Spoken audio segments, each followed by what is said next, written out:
Mary Lou McDonald, a very late night here in the Belfast Town Centre. Interesting times? Well, a very early morning here in the Town Centre, and yeah, very interesting times. Pat Doherty has been elected in West Tyrone. Paul Maskey has upped the vote in West Belfast very significantly, so he's on his way all but returned again as an MP. Polled strongly in the north and south of the city. Polled well in Upper Ban. Catherine Seeley putting in a very fine performance, as has all of our candidates, and it's important to say that. I got out with some of the candidates, not all, but each and every one of them, and all of our activist base put in just such a fine show for Sinn Féin, so we want to thank every single one of them. Each election is, I suppose, a staging post for us.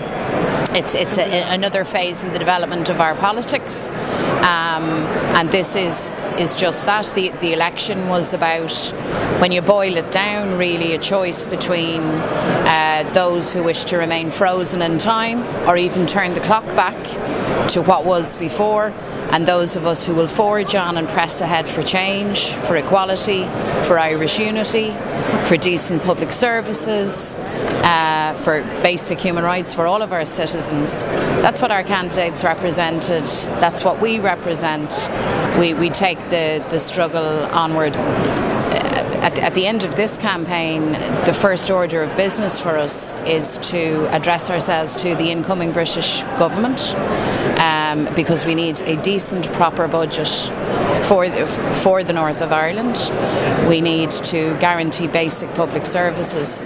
We also need a full transfer of fiscal powers to develop the economy, to fund our public services, and to give our young people in particular the chance that they deserve at home.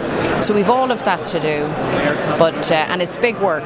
You know, they're big challenges, but you know, when you're in town centres like that, and we've been out on the campaign trail, and every time you go out with our people, you realise that we're well fit for it. And of course, very interesting news coming from Scotland. The SNP living up to its very full potential. Well, yeah, I mean, if we have an exit poll, it's only an exit poll, but if it's anyway accurate, the show in Scotland for the SNP is absolutely astonishing, and I think it raises again very fundamental questions about the union itself. You know, it's such a dramatic and significant shift, and that will have implications for our country too. We have an upcoming by-election in Carlow Kilkenny on the 22nd of May. We're campaigning very strongly for a yes vote for marriage equality in that referendum on the same day. And then, of course, we have assembly elections next year. We have Dáil elections next year, but they could be earlier.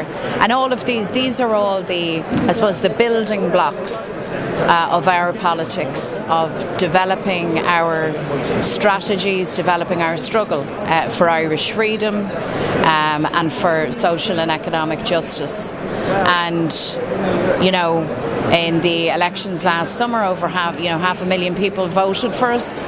That was an absolutely mighty result. The only way is up for us. The only way for us is to advance, and I think in increasing numbers we will, right across Ireland, find more and more people not just passively supporting that, but actively supporting that and getting involved. So, Chucky Arlaw.